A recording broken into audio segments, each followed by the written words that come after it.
Pagbabayaran mong ginawa mong aswang ka. Halimaw ka lang. Pero hindi ako natatakot sa'yo. Sugurin mo man ako ng paulit-ulit.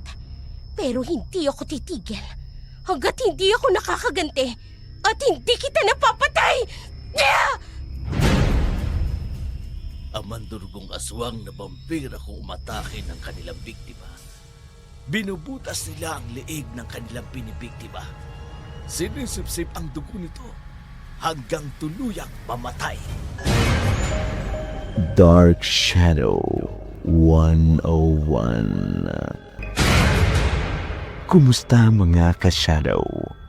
Welcome back sa ating channel. Para sa lahat ng mga mahilig sa kwentong aswang at kababalagan, huwag nating kalilimutan mag-subscribe sa ating channel, Dark Shadow 101. Lahat ng aming ilalahad mula mismo sa ating mga letter sender na hanggang ngayon nanginginig pa rin sa takot kapag naaalala nila ang kanilang nakaraan. Kwentong kilabot at katatakutan.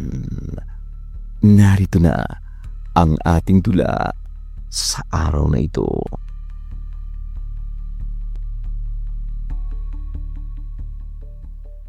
Ay, nako! Wala nang ibang ginawa kundi ang humilata maghapon. Ang daming hugasin! Walang bigas at ulam! Ni hindi man lang makapag-abot kahit pambili man lang ng ulam! Jesus Mariosep naman!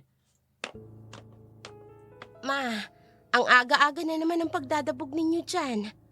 Ay, paanong hindi? Nakikita mo bang tambak ang hugasin, Morgan? Ako lang bang tao dito sa bahay na to? Mamamatay na ako sa konsumisyon! Nandyan naman ang bilas mo, pero hindi man lang magawang tumulong dito sa loob ng bahay. Aba, hindi ako katulong dito sa sarili kong pamamahay. Ako nang maghuhugas ng mga yan. Magbibihis lang po ako. Hindi, ako na. Alam kong pagod ka galing sa duty mo. Kumain ka na lang ng agahan. May pandesal dyan. Magtimpla ka ng kape. Sige po.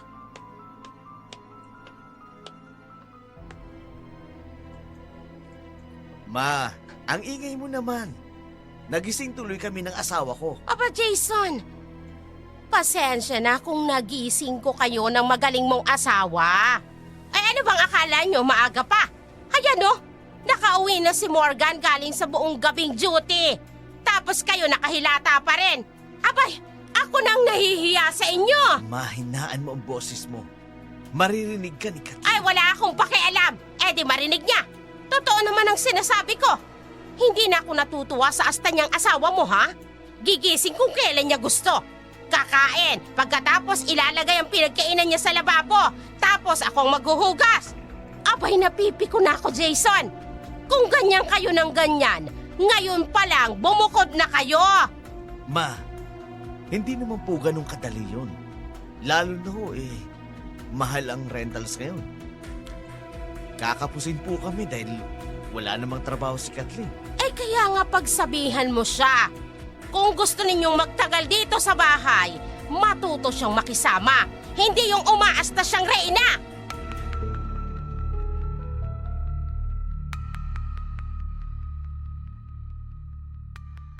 Marahas na napabuntong hininga si Morgan. May punto naman kasi ang kanyang ina. Halos 1 taon ng kasal ang kanyang kuya Jason at ang bilas niyang si Kathleen. Nagkakilala ang dalawa sa Maynila pagkatapos ng kasal namang ito. Dinala ni Jason sa kanilang bahay. Noong una, inuunawa nila ang asta ng kanyang bilas. Iniisip nilang marahil ay nahihiya lamang ito sa kanila. Pero nang lumaon, nakita nila ang tunay nitong ugali. Tamad, madamot at hindi marunong makisama. Palagi lang itong nasa loob ng kwarto. Kapag araw naman ang sahod ng kanyang kuya Jason, hindi man lang nagbibigay ng ambag ng konsumo sa mga ito, na mas nakapag-iinit ang ulo ng kanilang ina. Kahit si Morgan, naririndi na rin sa kanyang palamuning bilas.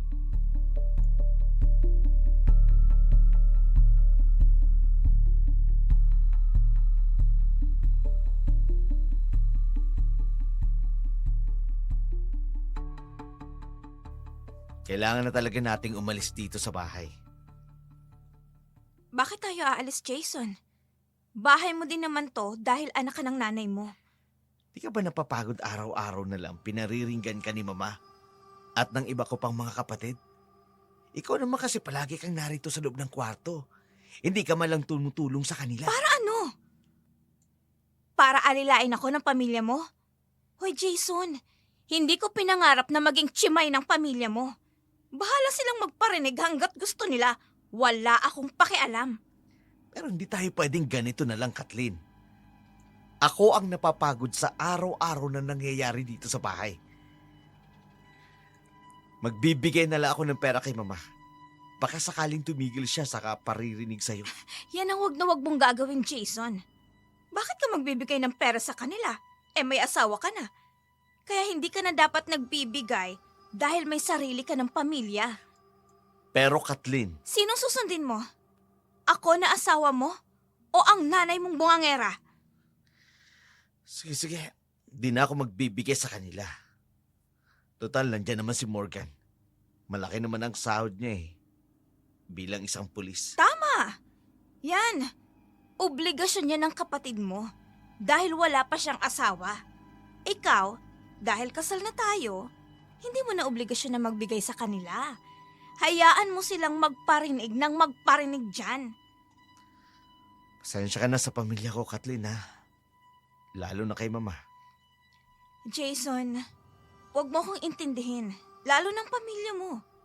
Ang isipin mo ay ang pamilya natin.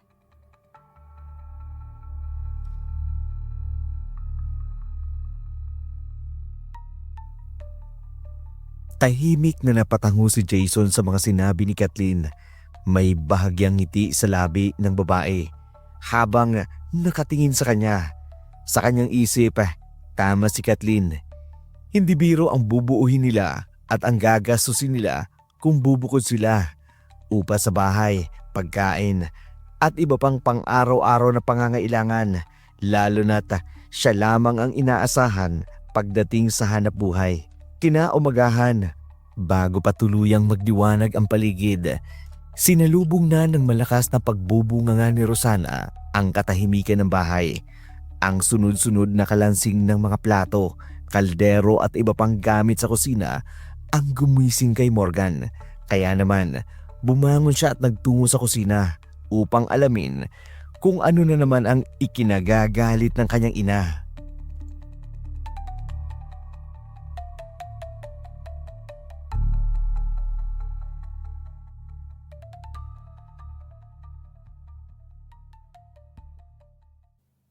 Ay, nako! Napipiko na talaga ako. Iniwan kong malinis itong lababo kagabi. Tapos ngayon, puno na naman ng hugasin. Ano? Ako lang ba ang marunong maghugas sa bahay na to? Sana naman, kung marunong magkalat, dapat marunong ding maglinis. Ma, ano na naman po bang nangyari? Ay, may bago pa ba, Morgan? Kung anong inabutan mo kahapon na ikinagagalit ko, ganun pa rin ang nangyayari ngayon. Puwisit talaga, oo. Bakit ba kasi may mga taong manhead at hindi marunong makiramdam? Ako na po dyan, Ma. Day off ko naman ngayon eh. Ay, nako. Konting-konti na lang talaga, Morgan. Hihilahin ko na sa labas nitong bahay ang palamuning mong bilas. Ma, ang blood pressure mo. Kalmahan mo lang. Ay, paano ako kakalma? Anong oras na? Nakahilata pa rin ang babaeng yan. Tapos nag-iwan pa ng mga hugasin yan sa lababo. Kaya nga po, ako na lang ang gagawa. Ay, teka. Wala na pala tayong ulam. Bigas, kape, gatas at asukal. Ho? Teka, nag-grocery pa lang ako nung nakaraan ah. Abay, ewan ko kung sino ang walang ambag. Sila pa yung malakas lumamon! Hindi pwedeng palaging ganito, Ma. Ako na lang laging lahat ng sasalo sa bayarin dito sa bahay. Ay, kausapin mo yung kuya mo at yung magaling mong hipag. Mabigat ang loob ni Rosana sa kanyang manugang na si Kathleen. Simula nang dumating ito sa kanilang bahay, ni minsan, hindi ito tumulong kahit sa pinakasimpleng gawain sa bahay. Palagi lamang itong nakakulong sa kanyang silid at hindi sumasabay sa kanila sa pagkain. Sa halip, si Jason ang naghahatid ng pagkain sa kanya, isang bagay na lalong ikinaiinis ni Rosana. Si Morgan naman, nananatiling neutral sa pakikitungo kay Kathleen. Ayaw niyang magkaroon ng hindi pagkakaunawaan sa pagitan nila ng kanyang kuya Jason. Ngunit ng araw na yun, napuno na siya. Hindi kasi nagbibigay ng kahit konting ambag ang kanyang kuya Jason sa konsumo sa bahay, kaya nagdesisyon itong kausapin siya.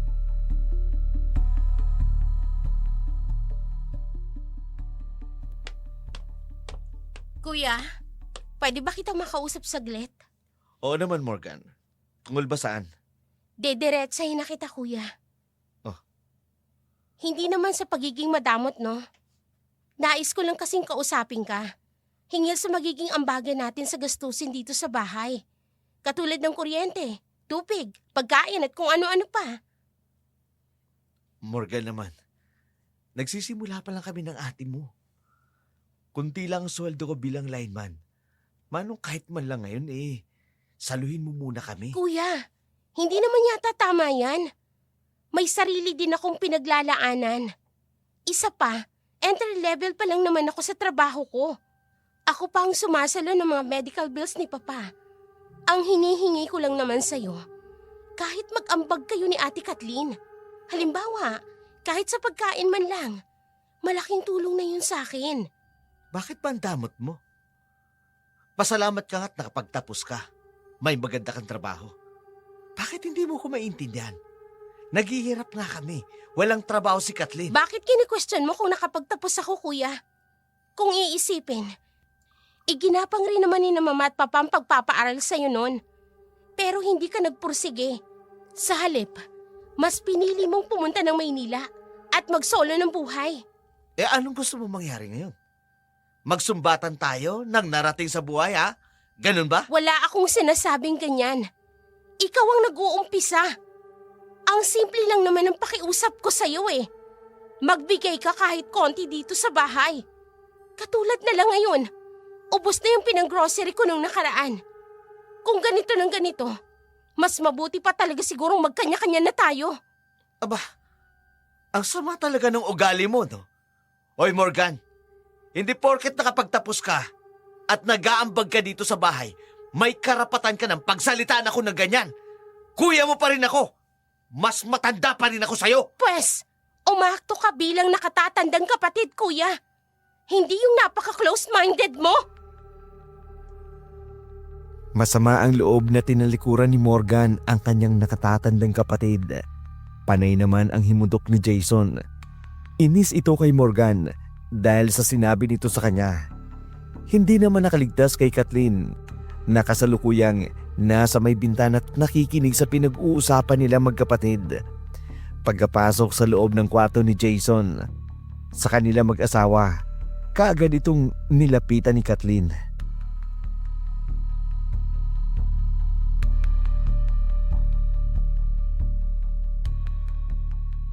Jason, narinig kong pag-uusap niyo ni Morgan. Hindi ko akalain na sasabihan niya ako ng ganon. Ang yabang niya. Akala mo naman kung sino. Porket nakapagtapos ang pag-aaral at may matinong trabaho. Kung pagsalitan ako, parang hindi niya ako nakatatandang kapatid. Tama lang yung nararamdaman mo, Jason. Huwag mong hayaang bastusin ka lang ng kapatid mo. Huwag na huwag kang magpapatalo. Anong gusto mong gawin ko? Ay, aba, syempre huwag mong susundin ang gusto niya. Huwag kang magbibigay ng ambag. Hayaan mo siya, ano? Alam ko namang hindi niya matitiis sa mga magulang mo. Babayaran at bibili pa rin siya ng grocery dito sa bahay. Kung sa bagay tama ka. Kilala ko yan si Morgan Hindi niya matitiis si Mama. Tsak naman, sayang ng pera kung iaambag ko ito dito sa bahay. Para sa ating mag-asawa yun. Tama. Kaya nga tayo nakipisan dito sa bahay niyo. Para makatipid Tapos magbibigay ka ng ambag? Aba, masaya sila.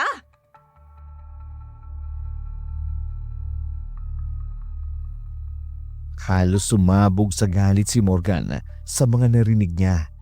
Sakto kasing napadaan siya sa silid ng kanyang kuya. Bahagyang nakabukas ang pinto kaya't malinaw niyang naulinigan ang pag-uusap ng dalawa. Sa sandaling yun, tuluyan ang naputol ang natitira niyang pasensya para sa kanyang hipag. Kitang-kita niyang sinusulsulan nito ang kuya niya at ang mas masakit, hinahayaan lamang ni Jason ang sarili na mauto ng kanyang asawa. Samantala, sumapit ang araw ng Biyernes. Hindi nag-grocery si Morgan. Sa halip, sardinas at noodles lamang ang binili niya, kasama ang ilang kilong bigas. Matapos bayaran ang mga dapat bayarin, diretso na siyang umuwi. Sakto namang nadatan niya si Kathleen sa kusina, nakasimangot, habang nakatitig sa walang lamang cabinet na dati puno ng iba't ibang groceries.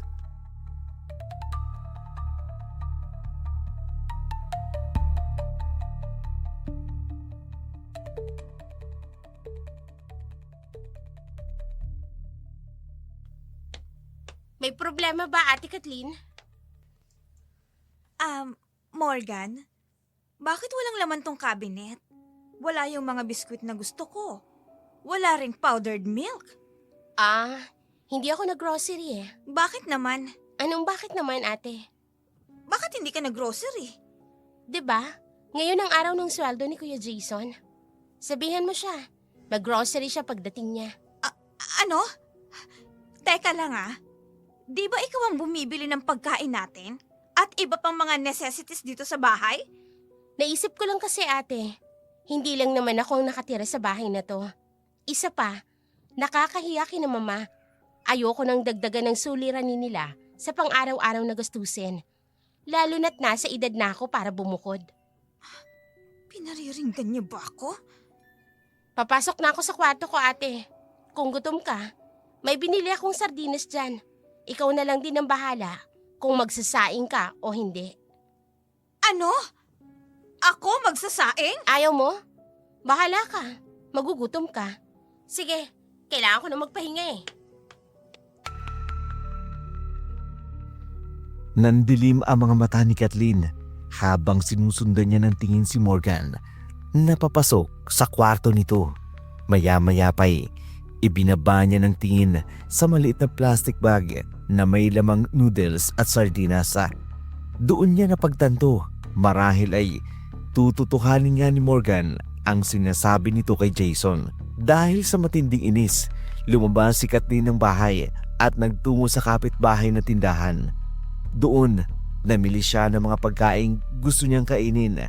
Pagbalik, dumiretso siya sa silid nila ni Jason habang dala ang mga binili niya. Nasaksihan iyon ni Rosana. Napailing ang matandang babae sa nakitang pagiging madamot ng kanyang manugang. Kaya naman, pagdating ni Jason, agad niya itong kinausap. Jason, pagsabihan mo yung asawa mo. Bakit naman, ma? Ano naman bang ginawa ng asawa ko na hindi mo nagustuhan? Nakita ko kanina. Pumunta ng tindahan, namili ng mga pagkain. At pagkatapos, dinala lahat sa kwarto nyo. Anong masama doon? Anong masama, Jason? Hindi namin kayo pinagdadamutan dito sa bahay. Kapag kami yung bumibili o kaya si Morgan, malaya kayong nakakakuha ng pagkain. Ay pagkatapos kayo, pag kayo ang meron, itinatago nyo. Ma, pareho lang kayo ni Morgan eh. Gusto nyo palagi kami nag-aambag dito sa bahay. Kaya nga kami nakikitira dito para makatipid. Dahil nagsisimula pa lang kami. Tapos pinipilit nyo kami magbigay. Naririnig mo ba ang sarili mo, Jason? Unang-una, nag-asawa ka na. Kaya dapat marunong ka na sa responsibilidad mo bilang isang lalaki. Abay dapat nga bumukod ka na eh. Pero hindi, dahil narito ka pa din sa poder namin ng tatay mo. Ang masama pa, umaasa kayo ng asawa mo sa pinaghirapan ng kapatid mo. At talagang ipamumukha mo sa akin, ma, na wala akong kwentang anak. Dahil hindi kasing ganda ng trabaho ni Morgan ang trabaho ko. Ay wala akong sinasabing ganyan. Bakit mo ba inililihis ang usapan? Ang simple lang ng nais kong iparating. Narito kayo sa bahay. Dapat marunong kayong makisama, lalo na yung asawa mo. Abay daig pang bakasyonista kung umasta. Hindi na lamang kumibo si Jason, baka sa kanyang muka ang pagkainis sa walang tigil na pagbubunganga ng kanyang ina. Para sa kanya, pakiramdam niya'y hindi siya mahal ng kanyang mga magulang, na hindi sinusuportahan ang mga ito sa mga desisyon niya sa buhay. Lalong ramdam niya ang pagkadismaya ng kanyang pamilya sa asawa niyang si Kathleen. Samantala, kinagabihan, habang mahimbing natulog ang lahat, nagising si Morgan dahil sa kaluskos na nagbumula sa silid ng kanyang mga magulang. Agad siyang bumangon, suot ang kanyang pangtulog. Tinungo niya ang kwarto ng mga ito. Saktong nakasalubong niya ang kanyang ina na galing sa kusina. May daladalang isang baso ng tubig. Kaagad siyang tinanong nito kung saan siya pupunta. Morgan, ay saan ka pupunta anak? Dito po sa kwarto niyo ma. May narinig po kasi akong kaluskos. Ano? Sandali ang papa mo. Iniwan ko siya sa loob. Mahimping na natutulog. Renato! Renato! Renato! Sumagot ka naman. Ay, Diyos ko namang tao ka, oo. Ayusin mo naman yung pagkakahiga mo. Ma? Bakit po? Hindi!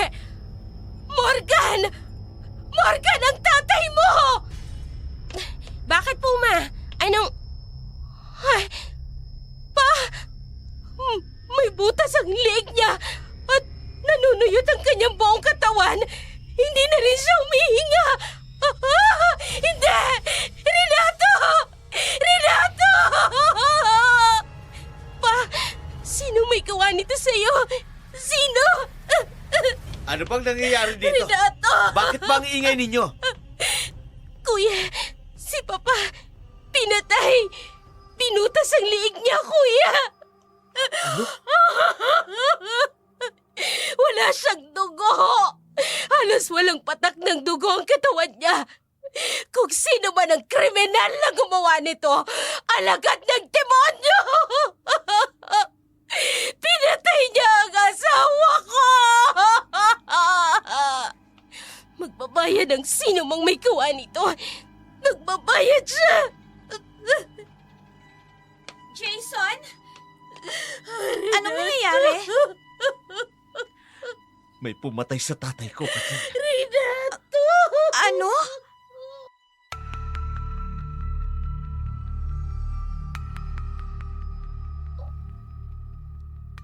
Kaagad na kumalat ang balita sa buong baryo ni na Morgan. Agad ding nagsagawa ng investigasyon ang mga kasamahang pulis ni Morgan kaugnay sa sinapit ng kanyang ama. Natagpuan ng mga ito ang isang malaking butas sa dingding sa silid kung saan matatagpuan ang kwarto ng kanyang mga magulang. Lalo pang ikinagulat ng mga investigador ang pagkakasaid ng dugo sa katawan ng kanyang ama. Gayon din ang malaking sugat nito sa liig, tila sinadyang butasin upang higupin ang dugo mula sa loob ng katawan. Pagsapit ng gabi, dagsa ang mga nakikiramay. May ilan na nagbumula sa mga karatig baryo. Dati kasing barangay official ang kanyang ama, kaya marami itong kakilala sa iba't ibang lugar. Nakaupo si Morgan sa isang sulok, tulala at walang imik, nang biglang may lumapit sa kanya. Isang matandang lalaki na nakabarong. Bahagyang napaatras si Morgan sapagat hindi pamilyar sa kanya ang matandang lalaki. Nakikiramay ako sa inyo, Iha. Salamat po. Mawalang galang na po pero kakilala po ba namin kayo? Tawagin mo na lamang akong Lolo. Lolo Eleno. Sige po, Lolo Eleno. Nahuli na ba ang pumatay sa ama mo? Hindi pa ho. Hanggang ngayon, iniimbestigahan pa rin po namin.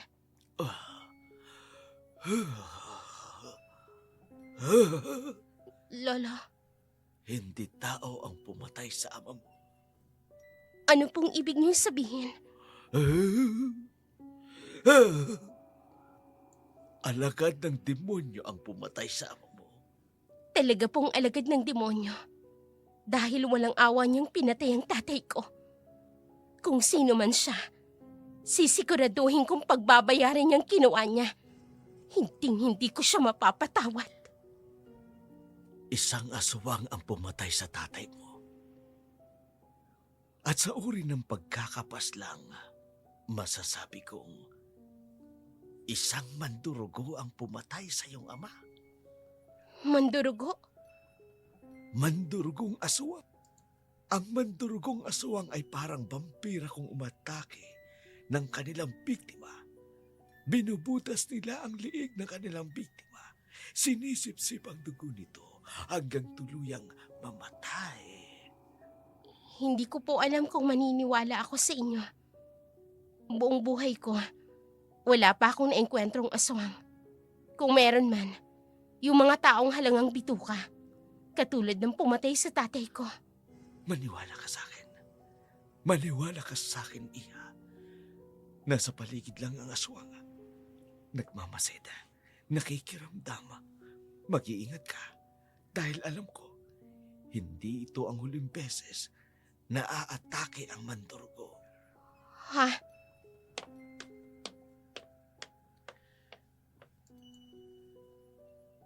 Lolo Eleno, kanina pa kita hinahanap. Narito ka lang pala. Alas, Apo. Kinausap ko lang itong magandang dalagang ito. Anak siya ng namatay. Hi. Nakikirami ako. Salamat. Lolo mo pala siya? Oo, pasensya na. Madaldal talaga itong si Lolo. Kahit lalaki. Ayos lang yun. Iha. Tandaan mo ang sinabi ko, ha? Tandaan mo. Memorize it. Lo, ano na ba namang sinabi mo tungkol na naman sa aswang? Pasensya ka na ha. Mahilig talaga si Lolo magkwento tungkol sa mga aswang. Totoo. Totoo ang mga aswang. Maniwala kayo sa akin. Ayos lang yun. Baka nga totoong aswang na sinasabi ng lolo mo. Ako nga pala si Alas. Alas Di Angelo. Ako naman si PO1 Morgan Beltran. Ikinagagala kitang makilala, Morgan. Gusto mo makausap uli si Lolo? Sa Karatig Bayan lang kami, sa Guadalupe kami nakatira. Sa bahay ni Mayor Dominador Di Angelo. Nanlaki ang mga mata ni Morgan. Hindi niya inaasahan na magiging panauhin nila ang anak ni Mayor mula sa kabilang bayan. Ikunento niya ito sa kanyang ina at sinabi naman ito sa kanya na magkaibigan noon ang kanyang ama at si Mayor Dominador. Medyo naglaylo lang ang dalawa sa nakalipas na panahon kaya hindi nakapagtataka na bumisita ang anak nito sa lamay ng kanyang ama. Lumipas ang ilang araw, inilibing na ang kanyang ama. Patuloy pa rin ang investigasyon hinggil sa pagkamatay nito. Sa labas ng kanilang bahay, nadaanan ni Morgan ang ilang matandang nagiinom ng lambanog. Kaagad siyang bumati sa kanila. Pinaunlakan naman niya ang mga ito. Ngunit bago pa man siya makalayo, naulinigan niya ang kanilang pag-uusap, lalo na ang tungkol sa aswang. Sinasabi ng mga iyon na maaaring na biktima ng aswang ang kanyang ama. Kaagad namang sumagi sa isipan ni Morgan ang sinabi ng lolo ni Alas. Morgan, nandito ka. Pasok ka. Pasensya na ha, kung biglaan ang pagpunta ko dito sa inyo. Gusto ko lang sanang makausap ang lolo mo. Si Lolo, sandali lang ipatatawag ko siya sa katulong namin. Upo ka muna. Ano ba gusto mong inumin? Juice, coffee, tea, or cold water? Tea na lang. Medyo malamig din kasi ang panahon eh. Sure. So, anong gusto mong tea? Green tea or chamomile tea na available sa kitchen? Chamomile tea na lang. Okay, dito ka lang ha. Magpapatimpla lang ako sa kitchen at ipatatawag ko si Lolo Eleno. Okay. Salamat, Alas. Tahimik na umupo si Morgan sa makintab na upuang mahogani. Sa kinis ito'y halatang araw-araw na inaalis ang alikabok. Tila ba bahagi ng ritual ng bahay ang pagiging perpekto. Ilang sandali pa'y dumating ang isang katulong may dalang tipat at cookies. Walang imik, ngunit magalang itong naghain bago tuluyang umakyat patungo sa ikalawang palapag. Dahan-dahang inilibot ni Morgan ang kanyang paningin. Ang buong bahay, balot ng marangyang kagamitan. Bawat pader, bawat palamuti ay nagsasabing dito nanirahan ang kapangyarihan at kayamanan. Bigla ang katahimikan ay naputol ng mga yabag mula sa hagdan. Napatingin siya roon. Bumaba ang matandang si Eleno. Inalalaya ng isang katulong sa unang pagkakataon na silayan niya ng malinaw ang mukha nito. Gwapo ang matanda. Isang kagwapuang hindi kayang burahin ng edad o ng panahon. Nakasuot ito ng mamahaling alahas, lalo na ang mga alahas na nakapalibot sa liig nito, lalong nagbibigay diin sa kanyang dignidad. Umupo si Eleno sa harapan niya. Agad namang tumayo si Morgan. Tuwid ang tindig upang magbigay ng galang sa matandang Ginoo. Hindi ko akalain na bibisitahin mo ko rito, Morgan. Pasensya na po kung naabala ko kayo. Patapos na rin naman ako sa aking siesta, kaya ayos lang, iha. Huwag mo nang alalahanin iyon. Ano pala ang kailangan mo sa akin? Tungkol po sana sa sinabi niyo sa akin noong lamay ng tatay ko.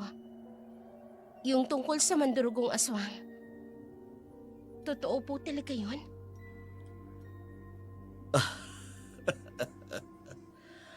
Soledad, pupunta ka sa aking silid.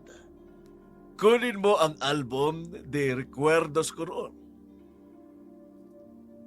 Date prisa.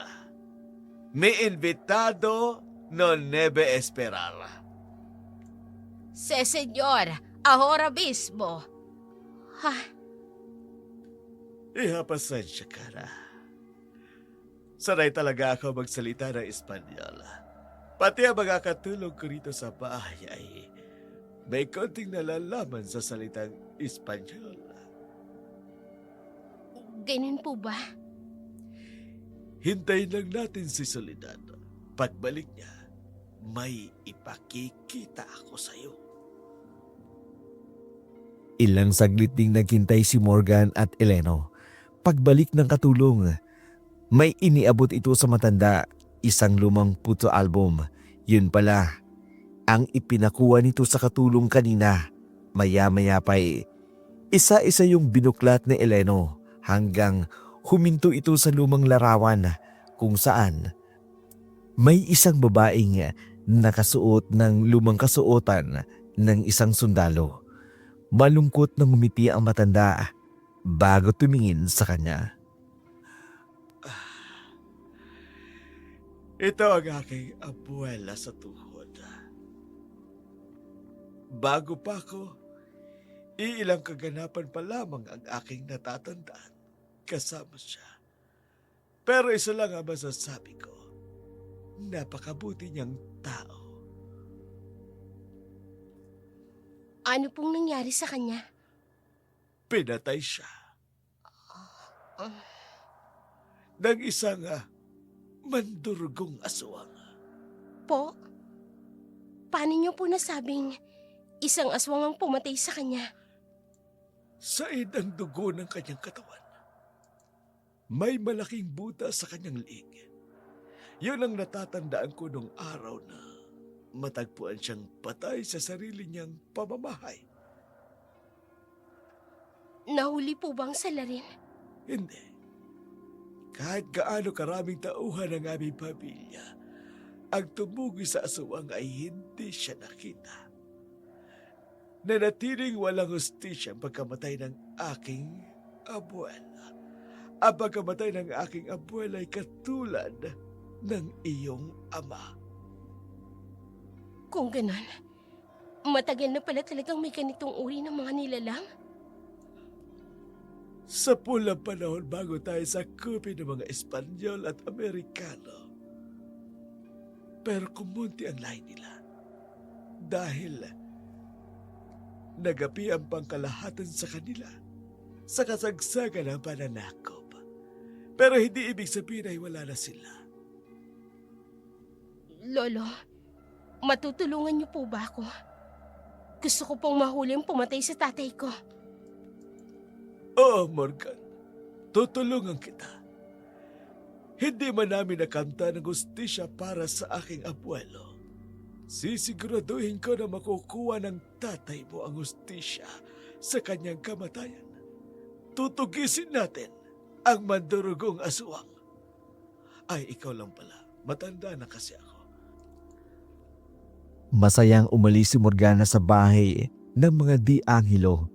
Umuwi siya sa kanilang bahay. Naabutan niya ang kanyang ina na nagtatabas ng damo sa labas ng kanilang bakuran. Nang makita siya nito, kaagad itong lumapit sa kanya. Halata pa rin sa muka ng kanyang ina ang lungkot at hindi pa rin maiwasang maramdaman ni Morgan dahil sa pagkamatay ng kanyang ama. Anak, ay saan ka ba galing? Sa pagkakaalam ko, wala ka namang duty ngayon. May pinuntahan lang po ako, ma. Ikaw, ang init na dito sa labas, ha. Pero nagagapas ka pa rin ng damo. Ay, nabubuisit ako sa loob ng bahay. Bakit po? Ay, naroon kasi si Kathleen. Nanonood ng TV. Ang daming kalat. Tapos hindi man lang magawang tumayo at maglinis. Ganun ho ba? Sandali ho. Papasok po ako sa loob. Ay, mabuti pa nga. Baka sakaling mahiya na at tumayo sa sofa. Hindi ko na talaga kayang pakisamahan. Yang hipag mong yan. Pumasok si Morgan sa loob ng bahay habang naiwan naman sa labas si Rosana. Sa unang hakbang pa lamang niya, sinalubong na siya ng magulong sala. Bukas ang TV, malakas ang volume at sa sopa naroroon si Kathleen. Prenteng nakaupo, walang pakialam. Habang ngumunguya ng paborito nitong kutkutin, biglang kumulo ang dugo ni Morgan. Inilibot niya ang kanyang mga mata sa kabuuan ng bahay. Naggalat ang mga gamit, tambak ang maruruming pinggan at malinaw sa kanyang hinuha na wala pang nakahandang pagkain para sa pananghalian. Lalong bumigat ang kanyang dibdib. Hindi siya nakatiis. Dahan-dahan, ngunit mariin niyang hinarap si Kathleen. Sa kanyang mga matay, nag-aapoy ang galit na matagal nang kinikimkim. Ate Kathleen, ano ba naman yan? Hindi ka man lang ba tutulong sa gawain dito sa bahay? Hindi mo ba nakikita ang mga kalat? Kahit dyan sa sofa na inuupuan mo, ang daming balat ng sitsiriya. Teka lang, Morgan, ha? Hindi ko naman yata obligasyon na maging katulong dito sa bahay nyo. Wow! Big word! Obligasyon! Katulong! Kailan ka namin ginawang katulong, ate? Hindi ka nga lumalabas ng kwarto nyo ni kuya eh. At higit sa lahat, si mama ang gumagawa ng mga gawaing bahay. Abay, natural dahil bahay niya to. Talagang hindi ko na kaya yung kakapalan ng mukha mo. Kung ganyan naman pala ang pananaw mo, di umalis na kayo ni kuya dito sa bahay. Bumukod na kayo. Ba't wala kang galang, ha?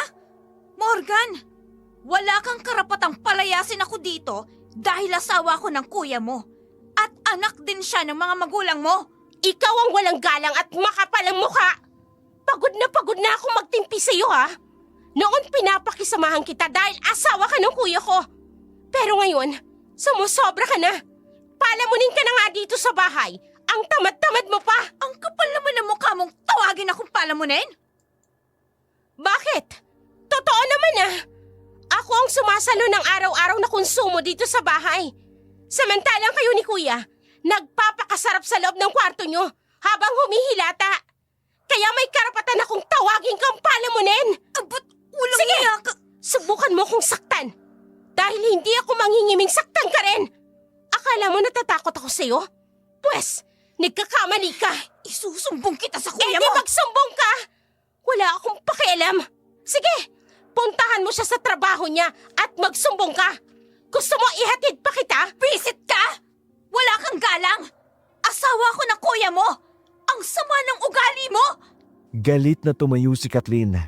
Bago niya tiningnan ng masama si Morgan. Kaagad itong pumasok sa silid ng kuya niya at pabalibag na isinarado ang pintuan. Naiwan si Morgan sa sala. Sa gitna ng napakaraming kalat, kailangan niyang linisin. Wala man lang kasi siyang ibang pagpipilian, kundi linisin ang mga iyon. Pagkatapos niyang linisin ang mga kailangang ayusin, kinausap niya ang kanyang ina. Sinabihan itong sa karinderya na lamang sila kakain dahil nawala na siya ng gana magluto. Samantala, habang wala sina Morgan at Rosana, sakto namang umuwi si Jason.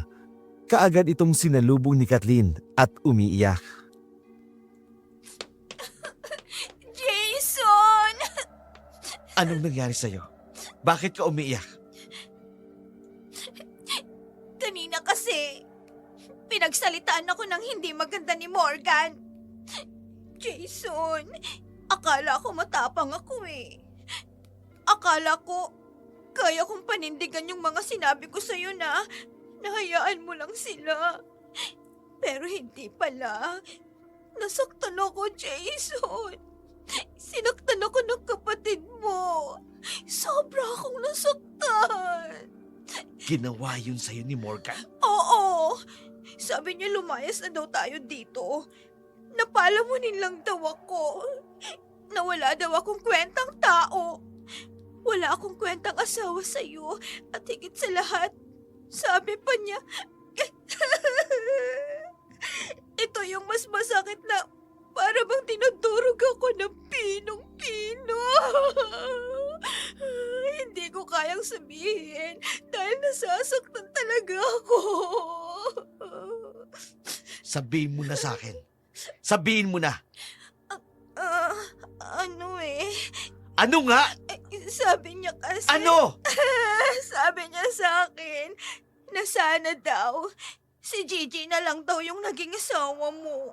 Dahil hindi raw ako karapat-dapat sa'yo. Kasi wala daw akong pinag-aralan na high school lang ang tinapos ko. Ang sakit-sakit, Jason! Hindi ko kaya. Sumusobra na sila. Nasaan sila? Malilintikan sa akin ang Morgan yan. Hindi ko magagawang palampasin to. Umalis sila eh. Pero Jason, iganti mo ako din sa maldita mong kapatid ha. Huwag mong hayaan kawawain nila ako. Kapag hinayaan mo sila, uulit-ulitin nilang ginawa nilang to sa akin. Kaya Jason, kung mahal mo ako bilang asawa mo, iganti mo ko. Mahal ko, iganti mo ko. Oo, Kathleen. Kahit hindi mo sabihin, gagawin ko talaga yan. Mananagot sa akin si Morgan. Humanda siya sa akin pagdating niya. Humanda talaga siya. Lihim na napangiti si Kathleen habang pinagmamasdan si Jason na nanggagalaiti. Alam niyang sasaktan nito si Morgan kapag dumating ito. Kaya mas lalo pang natuwa si Kathleen. Mas ginatungan pa niya ang galit ng asawa. Binigyan niya rin ito ng alak para lasingin. 7:00 na ng gabi. Nang dumating si Morgan kasama ang kanyang ina, may dala silang take-out na pagkain para ibigay sa kanyang kuya dahil hindi niya rin kayang tiisin ang gutom nito. Nasa bungad pa lamang sila ng pinto nang marinig nila ang malakas na boses ni Jason. Hindi maipagkakailang lasing ito. Mabuti naman. Umuwi ka na, Morgana. Jason, abay lasing ka yata. At bakit ha? Anong kailangan mo sa kapatid mo? Oo nga kuya. Anong kailangan mo sa akin? Ay, Diyos ko, Walang Jason! hiya ka! Ay, bakit mo sinampal ang kapatid mo? Bastos ang anak mo, ma! Ano bang problema mo, kuya?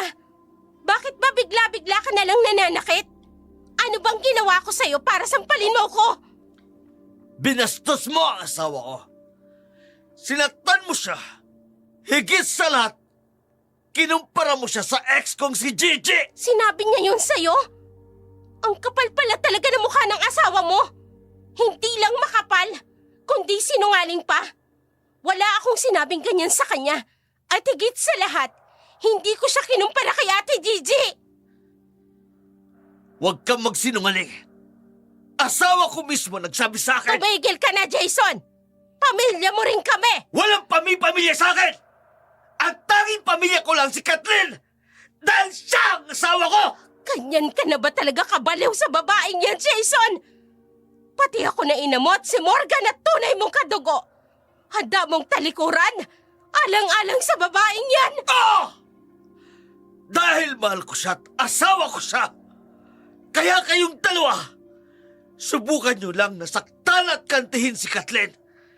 Kalilimutan ko talaga kayong kapamilya ko kayo! Kinuha mo na, kuya.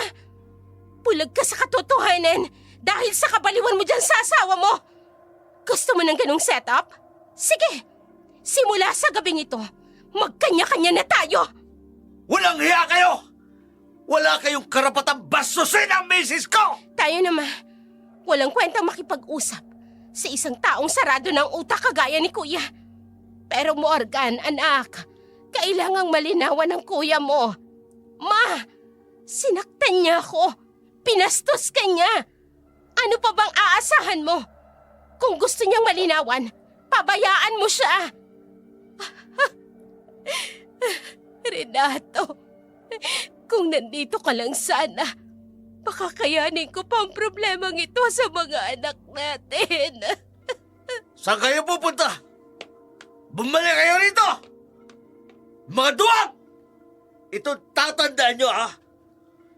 Walang kakanti sa asawa ko. Kahit kayo mga tao dyan sa labas! Walang mambabaso sa asawa kong si Kathleen! Kung hindi, malilindikan kayong lahat sa akin! Hoy! Sino matabang? Sino matabang?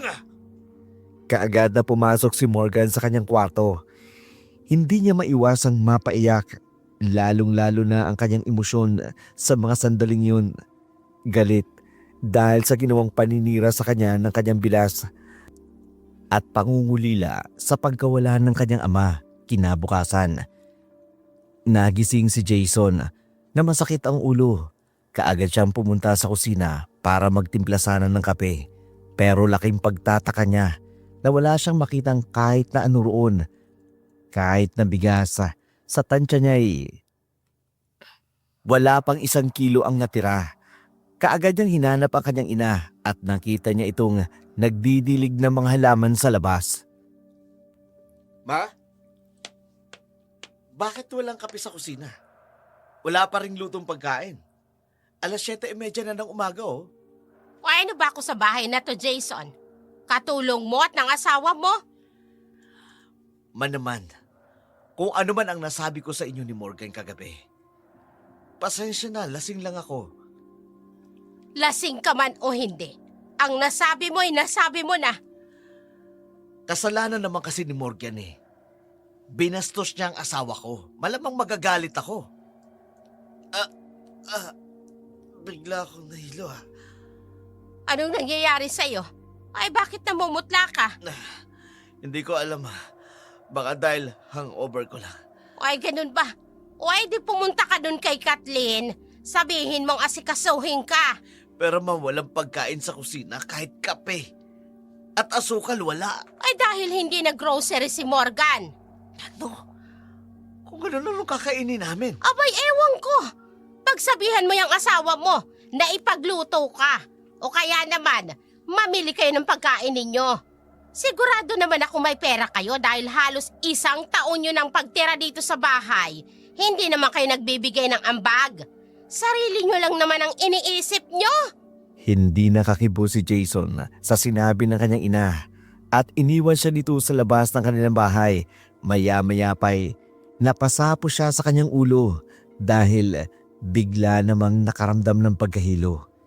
Ilang sandali pa'y bumalik siya sa kwarto nila mag-asawa at doon niya naabutan si Kathleen. Nakahiga pa rin habang nagsiselfon. Kaagad niyang sinabihan ng kanyang asawa na ipagluto siya ng pagkain dahil masama ang pakiramdam niya. Ngunit inirapan lamang siya ni Kathleen at padabog na nagtalukbong ng kumot. Ikaw na lang ang magluto, Jason. Ayoko magpang-abot na naman kami ng kapatid mo. Masama talagang pakiramdam ko. Nakararamdam ako ng pagkahilo. Hindi ko nga alam kung bakit eh. Nakakainis naman eh. Bibili na lang ako sa tindahan ng pagkain mo. Ano ba kasing ginagawa ng nanay mo? Hindi ba siya nagluto ng pagkain?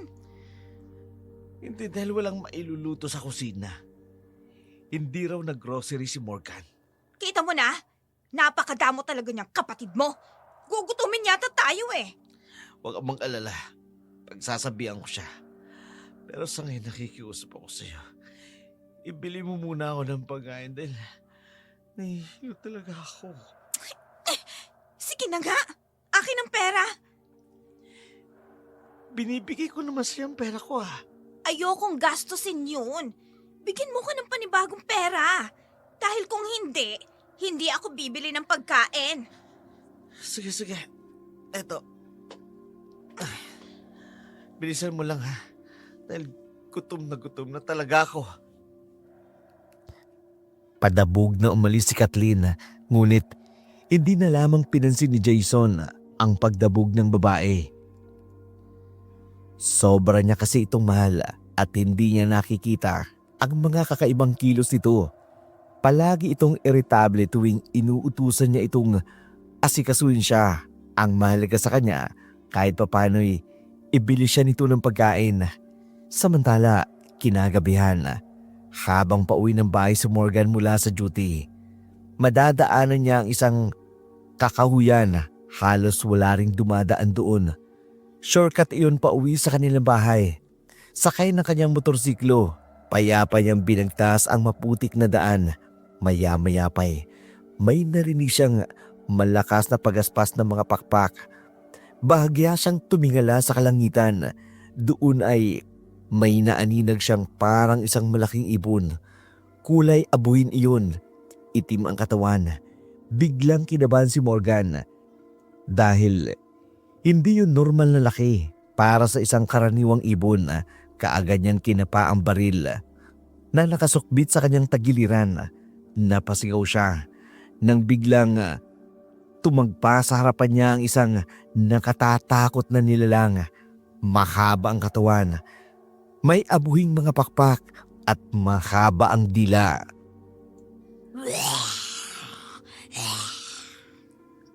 Aswang! Isa kang aswang! Ikaw bang pumatay sa tatay ko? Nalilisik lang ang kanyang mga mata. Humahaba ang tila niya. At ang kanyang pakpak patulis.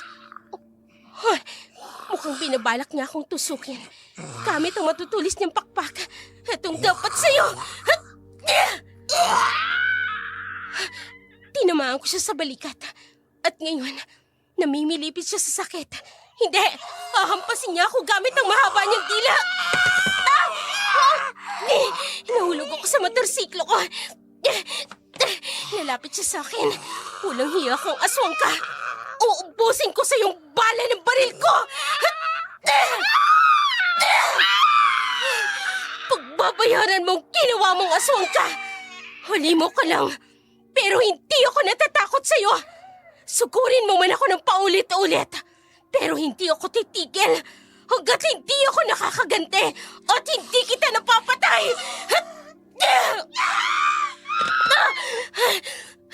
Lumipad siya papalayo. Sigurado akong natamaan ko siya sa may balikat niya. Alam kong malalim ang tama niya sa balikat. Sisiguraduhin ko na mahuhuli kitang aswang ka. Babangon na ako. Ang sakit ng sugat ko mula sa mahabang dila niya. Ang baho niya rin. Kailangan ko nang makauwi sa bahay. Lilinisan ko ang sugat ko. Paika-ikang bumangon si Morgan. Hawak ang dugo ang braso niya. Pakiramdam niya'y nanginginig ang kanyang buong katawan sa bawat galaw. Ngunit pinilit niyang mag-drive pabalik ng presinto para i-report ang nangyari. Alam niyang baka pagtawanan lamang siya ng mga kasamahan o di kaya'y hindi maniwala. Hindi naman kasi sila naniniwala sa aswang. Ngunit ganun pa man, pinilit niyang ipaalam ang insidente. Pagkatapos ay umuwi siya sa kanilang bahay, nakabenda ang braso. Dahan-dahan niyang nilinis ang sugat at nilagyan ng gamot habang ramdam ang kirot ng bawat galaw. Pagdating niya, kitang-kita ang pagkabahala sa mukha ni Rosana. Agad itong lumapit at nagtanong. Morgan, anong nangyari sa'yo, anak? Sinalakay po ako ng aswang, ma. Aswang? Ay, anong ibig mong sabihing aswang? Yung pumatay po kay Papa. Siya ang sumalakay sa akin sa kakahuyan. Muntik niya na ako madiskrasya. Mabuti na lang natamaan ko siya sa balikat. Anak, ayoko mang itanong to sa'yo. Pero, nasa katinoang ka ba? Gumagamit ka ba ng ipinagbabawal na gamot, Morgan? Naman, hindi ko naman po sasayangin ang lahat ng paghihirap ko sa pag-aaral para lang gumamit ng drugs. Totoo po ang sinasabi ko. Sinalakay ako ng aswang. Isang nakakatakot na lilalang. May mahahaba at matutulis siyang pakpak. Ang dila niya, sobrang haba. Yun ang ginamit niyang panghampas sa akin. Kaya nasugatan ang braso ko. Ay, Diyos ko. Kung totoo yung sinasabi mo, anak, hindi tayo ligtas kung ganon. Ay baka mamaya, salakayin ulit tayo ng aswang at patayin niya tayo. Katulad ng ginawa niya sa papa mo. Hindi ko hahayaan yon, ma. Siya munang papatayin ko bago niya tayo masaktan ulit. Nag-aalalang tiningnan ni Rosa ang malaking benda sa braso ng kanyang anak. Kaagad niya itong inalalayan papasok sa kwarto nito. Samantala, sa loob ng kwarto nila Jason, nanginginig ang lalaki. Pakiramdam niya, habang lumilipas ang oras, mas lalo siyang nangihina. Unti-unti niyang iminumulat ang kanyang mga mata. Nang bumukas ang pinto ng silid, naaninag niya ang presensya ng kanyang asawa. Kaagad itong tumabi sa kanya. Kinabig, binigyan siya ng isang mapusok na halik sa labi. Kathleen, anong ginagawa mo? Hinahalikan ka, asawa ko. Ayaw mo ba? Nahihilo ko't nanghihina. Hindi gamot ang halik mo. Hindi ko alam kung anong nangyayari sa akin. Huwag ka mag-alala, Jason. Mawawala din yan. Hindi pa ako nag-toothbrush mula kagabi.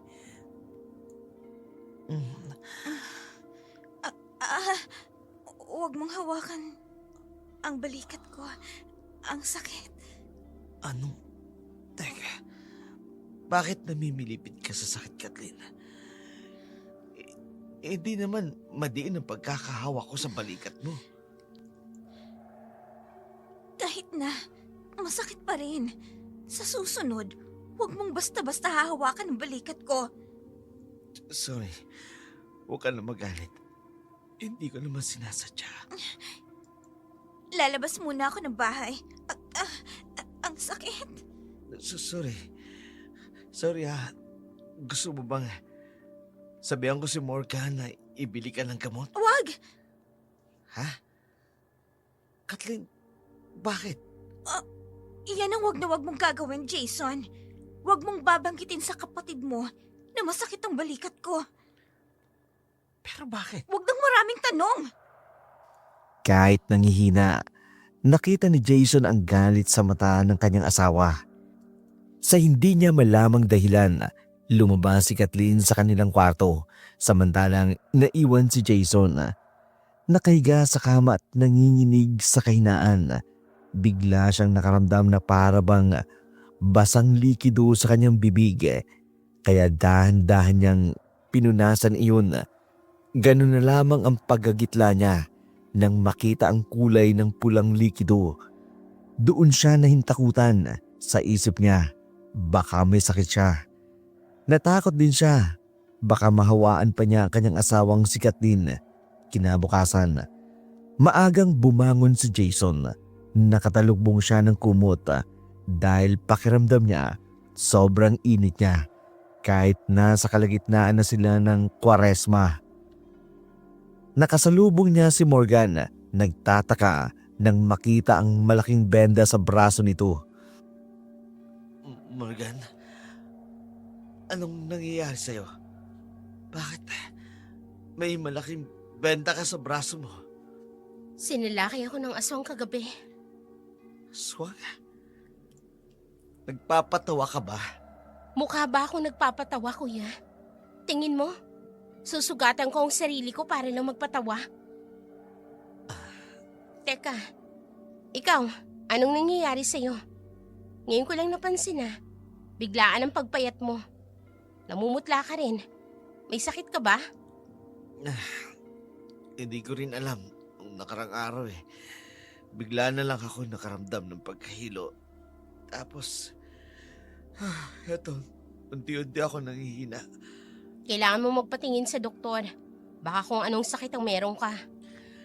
Yun nga rin lang pinag-aalala ko eh. Baka may sakit ako. Baka mahawaan ko na si Kathleen. Ano ba naman yan, kuya? Ang asawa mo pa rin ang inaalala mo? Siyempre naman, Morgan. Asawa ko yun. Bahala ka. Aalis ako. May pupuntahan lang ako. Morgan, baka pwedeng dumaan ka ng butika. Bakit? Bumili ka ng gamot. Kuya, pumunta ka na muna ng ospital. Hindi ako pwedeng basta-basta bumili ng gamot sa botika nang wala namang reseta. Hindi naman para sa akin. O para kanino? Para kay Kathleen. Anong nangyari sa kanya?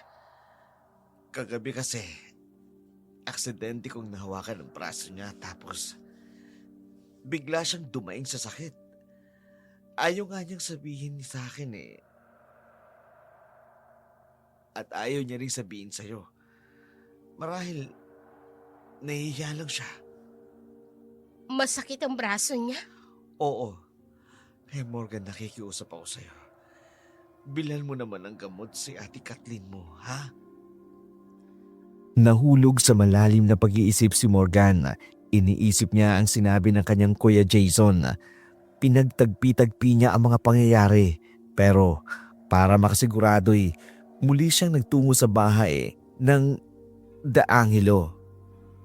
Sa bayan ng Guadalupe, kaagad naman siyang inistima ng mga katulong at maya-maya pa'y lumabas na ang matandang si Eleno. Ayan. Nalapatan ko na ng kamot ang sugat mo na nagmumula sa isang mandurugong aswang. Bakit may alam po kayo sa panggagamot? Isa akong kurandero, Kurandero? albularyo. Pinag-aralan ko ang pagiging isang albularyo at herbalist. Dati rin kasi akong doktor at alam kong taliwa sa pag-aaral ng medisina ang paniniwala sa mga lumang panggagamot. Lolo, maraming salamat po sa panggagamot ninyo sa akin. Pero, kaya po ako narito. Gusto kong malaman kung paano ko matatalo ang isang mandurugong aswang. Maraming paraan, Morgan. Pero ang pinakamabisay, makuha mo ang kanilang anting-anting na pinagmumula ng kanilang kapangyarihan. Kung sa labanan naman ay kailangang matamaan mo ang kanilang puso o pakpak at pusod. Tinamaan ko siya sa balikat noong naglaban kami. Pero nakatakas po siya. May hinala ka ba? Kung sino siya? Kanina, bago ako umalis, sinabi sa akin ng kuya ko na masakit daw ang balikat ng hipag ko. Hindi ko alam pero hindi maganda ang kutob ko. Malmanan mo siya. Kapag nakumpirma mo na siya nga ang mandul ko, gamitin mo ang punyal na ibibigay ko sa'yo. Punyal? Oo. Soledad! Pumunta ka sa kwarto ko. Kunin mo ang punyal. Deprisa para darle 8 a Morgana. Si Senyor, lo traere enseguida. Gracias. Lolo, Ang punyal na yan, ang gamitin mo sa pagpaslang mo sa aswang. Kapag nakilala mo siya, mas maganda kung makukuha mo ang anting-anting niya. Kung meron man, kung wala, patayin mo siya gamit ang punyal na ibibigay ko sa iyo. opo lolo, gagawin ko po talaga yan. Pagkarating niya sa kanilang bahay, kaagad siyang sinalubong ni Rosana. Halata ang pag-aalala sa mukha nito. Kaagad niya ring nilapitan ang kanyang ina. Kasunod niya si Alas na siya namang nagatid sa kanya pa uwi. Isinakay na rin ni Alas ang motorsiklo ni Morgan sa kanyang pick-up para hindi na iyon alalahanin pa ng dalaga. Bumaling si Morgan sa likuran niya. Kaagad niyang ipinakilala si Alas sa kanyang ina. Magandang araw po. Natatandaan kita, iho. Ikaw yung pumunta sa lamay ng asawa ko, hindi ba? Opo, ako nga po. Kasama ko dun si Lolo Eleno. Maraming salamat sa paghahatid sa anak ko. Nag-aalala talaga ako ng gusto. Akala ko kung ano nang nangyari sa kanya. Pumunta lang po ako sa bahay nila, ma. May itinanong lang po ako kay Lolo. Ay, ganun ba? Kung ganun, dito ka naman ang halian, iho. Tamang-tama, katatapos ko lang magluto. Naku, nakakaya naman po. Huwag ka nang mahiya, dito ka na kumain. Masarap si Mama magluto. Tsak nagaganahan kang kumain. Sige na nga. Kung ganon, pumasok na tayo sa loob ng bahay at maghahanda na ako ng mesa. Kaagad na pumasok sa loob ang tatlo. Agad namang naghain ng tanghalian si Rosana. Umuusok pa ang tinulang native na manok, prenitong tilapia at mga gulay. Maging ang kanin ay bagong luto rin. Nasa pagkainan sila nang biglang dumating si Kathleen. Nakasuot ito ng makapal na jacket, isang bagay na ikinakunot ng noo ni Morgan dahil kilala niya ang kanyang bilas na palaging sexy magsuot ng damit. Ngunit sa araw na yun, kakaiba ang anyo noon. Kaagad na umupo si Kathleen sa tabi ni Alasa. Nakatapat ni Morgan. Napaurong si Alas, tila ba naiilang sa kilos ng babae. Maging si Rosanay, hindi inaasahang ginawa iyon ni Kathleen dahil bihira itong sumalo sa pagkain nila. Bumaling si Kathleen kay Alas at matamis nang ngumiti sa binata na parabang sila lamang ang nasa hapagkainan. Wala ang mag-ina sa harapan niya. Anong pangalan mo? Ako si Alas. Alas. Ang ganda ng pangalan mo. Bagay na bagay sa'yo. Ako naman si Kathleen. Ngayon lang kita nakita dito. Taga saan ka ba? Kathleen, umayos ka ng kilos mo. Parang wala ang asawa mo sa loob ng kwarto nyo. Hindi ko gusto ang ulam. Sa akin na tong pritong tilapia. Ang baho ng tinola. Bastos ka. Unang-una, kung ayaw mo sa pagkain, magluto ka ng para sa'yo. Huwag mong babastusin ang pinaghirapan ng mama ko. Nagsasabi lang naman ako ng totoo eh. Alas, mas masarap ako magluto. Gusto mong tikman? Wag na. Hindi ako mahilig sa exotic. Anong ibig mong sabihin? Wala naman. Akin ang lahat ng isda na to. Ibaba mo yan. Kumuha ka lang ng ilang peraso.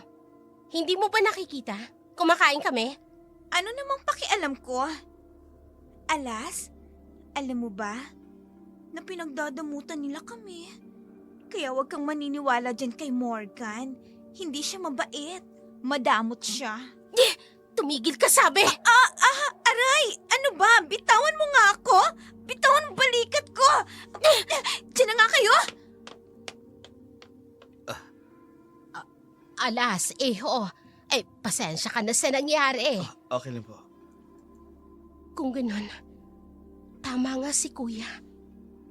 Sumasakit nga ang balikat ni Kathleen. At ang balikat kung saan siya nakakaramdam ng sakit ay ang balikat kung saan ko nabaril ang aswang ng gabing yun. Anak, ay natigilan ka na. Ayos ka lang ba? Ayos lang ho ako, ma. Alas, pasensya ka na sa nangyari kanina. Ayos lang yun. Ano ka ba? Wala yun. Habang ipinagpapatuloy nila ang kanilang pagkain, unti-unting nabubuo ang hinala ni Morgan laban sa kanyang bilas. Kaya naman, ng araw na yun, binantayan niya ang bawat galaw ng babae. Nanatili lamang ito sa loob ng kwarto nila. Natila ba wala itong balak lumabas dahil doon. Nagpasya si Morgan na magmanman sa labas ng silid. Maingat siyang sumilip sa siwang ng dingding. Doon niya nakita si Kathleen na hinuhubad ang suot na jacket.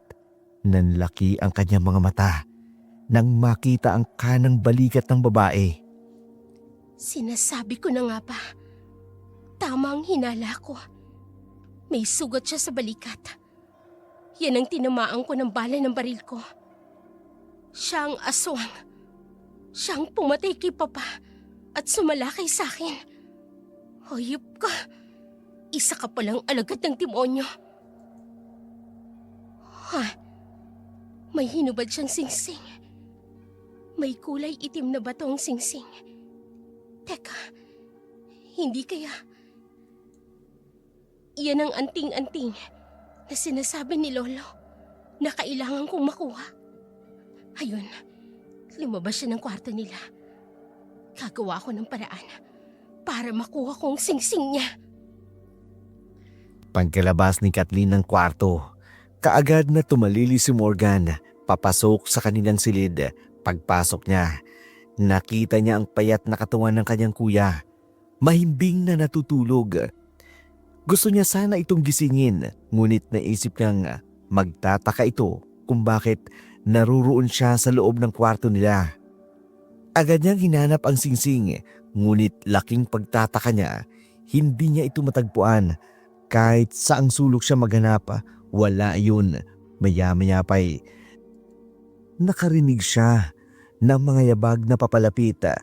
Sa kinakabahang diway, tumalon siya palabas ng bintana. Sinikap na wag makalika ng kahit anong ingay. Pagkatapos nito'y kaagad niyang pinuntahan ng kanyang ina. Samantala, sa loob ng silid, napakunot ng noo si Kathleen. May kakaiba siyang naramdaman na tila may mali, ngunit ipinagkibit balikat na lamang niya iyon bago lapitan si Jason na nakahiga sa kama. Asawa ko, ikaw na ba yan? Oo, ako nga to, Jason. Nangihina ako. Asawa ko. Ako rin, Jason. Kailangan ko ng lakas para tuluyan ng maghilom ang sugat ko. Sugat? Oo. Nakikita mo ang sugat sa balikat ko. Kagagawa niya ng kapatid mo. Binaril niya ako. Mabuti na lang nakatakas ako. Hindi. Anong nangyayari sa'yo, Kathleen? Bakit umahaba ang dila mo? Ito ba? Ito ang gagamitin ko para higupin ang lahat ng natitira mong dugo para tuluyan na akong maging malakas at makahanap ng ibang biktima. Hindi. Aswang ka. Ikaw ang pumatay sa papa ko. Sino pa nga ba sa akala mo, Jason? ang pumatay sa kanya. Ikaw sanang uunahin ko. Kaya lang, naisip ko, wala pa akong nahanap na kapalit mo bilang asawa ko. Pero may nakita na akong pwede kong ipalit sa'yo. Siyang lalaking gusto kong mapangasawa ulit. Mayaman, gwapo, magbubuhay reyna ako. Hindi katulad mo. Kaya pala, unti-unti ako nanghihina. Dahil unti-unti mong inuubos ang dugo ko. Bakit, Kathleen? Minahal kita ng sobra. Kahit pamilya ko'y handa akong talikuran para sa'yo. Bakit? Dahil hindi naman kita mahal. Ang tingin ko sa'yo ay isang pagkain. Kayong lahat ay pagkain lamang para sa nagugutom at nauuhaw kong tiyan. Kaya dapat sa'yo, Wag. ikaw pinagtuguan asawa ng ko. ganito. Wag. Mahal kita. Huwag kang gawin yan. Patawarin niyo ko. Diyos ko. Sa lahat ng kasalanan ko, lalo na sa pamilya ko.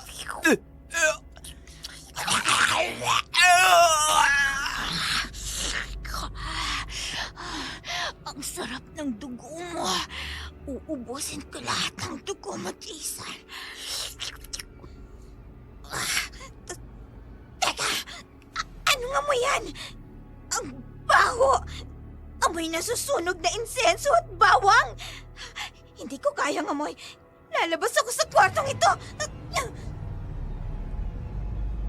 Kaagad na lumabas si Kathleen mula sa loob ng kwarto nila ni Jason. Paglabas niya pa lamang, sinalubong na siya ng makapal na usok na may amoy na bawang at insenso. Nahilo at napahawak siya sa kanyang ulo. Yun ang isa sa dahilan kung bakit madalas siyang nananatili sa loob ng kwarto. Sa tuwing magluluto ang ina ni Jason sa kusina, kaagad niya naaamoy ang matapang na aroma ng bawang na labis na nagpapahina sa kanyang katawan. Ngunit sa mga sandaling yun, mas matindi ang kanyang nararamdaman, para siyang nalalasing sa hilo.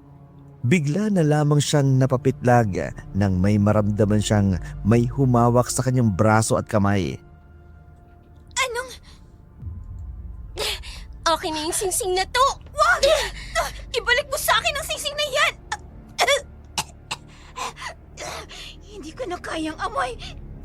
Nahilo ko. Ma, alas, si Kuya, kunin niyo sa loob ng kwarto nila. Oo, halika Aling Rosa. Pumasok tayo sa loob ng silid niya. Ibalik mo sa akin yan, Morgan! Hindi mo ako mapapatay ng basta-basta lang. Isa akong madurugong aswang. Hindi ako magagabi ng isang katulad mo. Tingnan natin ngayon. Nasa akin ang anting-anting na pinagkukunan mo ng kapangyarihan mo. Nangihina ka na, Kathleen. Hindi ka na makakatakas sa akin ngayon. Maawa ka sa akin. Ibalik mo sa akin yan. Hindi ko na kaya. Para na akong panawan ng ulirat. Jason! Anak ko! Hoy, pinatay mo ang kuya ko. Walang hiya ka. Paano mo nagawa yun sa kanya? Minahal ka ng kapatid ko, higit pa sa sarili niya. Pero pinatay mo siya! Balik mo sabi sa akin ng singsing na yan! Hindi, hahampasin niya ako ng mahaba niyang tila. Ang dapat dyan, putulin! Ito pa, isasaksak ko ito sa dibdib mo. Ang punyal na ito!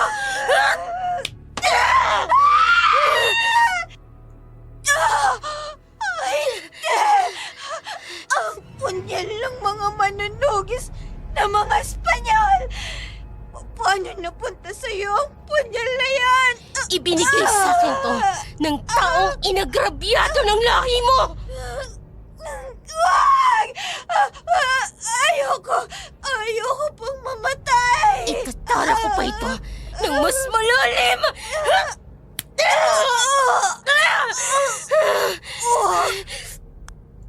Wag! Tama na! Kulang pa yan sa 2 buhay na inutang mo sa pamilya ko! Pinatay mo ang tatay ko, pati na ang kuya ko!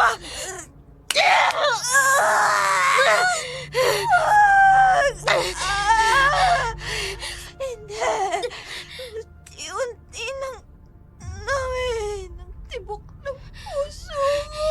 Hindi ako papayag na mabuhay pang isang alagad ng demonyo na katulad mo! Hinding-hindi! Sumabog ang katawan ni Kathleen. Umalingaw-ngaw ang iyak ni Rosana sa loob ng silid nila ni Jason. Kaagad namang nagsipuntahan ang mga tao sa kanilang bahay. Nag-usyoso, ngunit ang nadatnan na lamang nila ay ang bangkay ni Jason at isang tambak na itim na abo ang natira sa katawan ni Kathleen. Agad nilang ibinurol at inilibing si Jason. Labis ang hinagpis ni Morgan at Rosana, ngunit wala na silang magagawa. Napatay ng isang mandurugong aswang ang kanyang kuya at ama. Hindi maikakaila ang galit na namuo sa kanilang mga puso, lalo na laban sa kanyang bilas na kanilang pinakain at pinatuloy ay isa palang aswang. Ibinigay ni Morgan pabalik kay Eleno ang punyal kasama ang taos-pusong pasasalamat sa malaking tulong na ibinigay ng pamilya nito sa kanila. Samantala, mas lalong naging malapit sina Morgan at Alas sa isa't isa hanggang ang kanilang pagkakaibigan ay nauwi sa tuluyang pag-iibigan.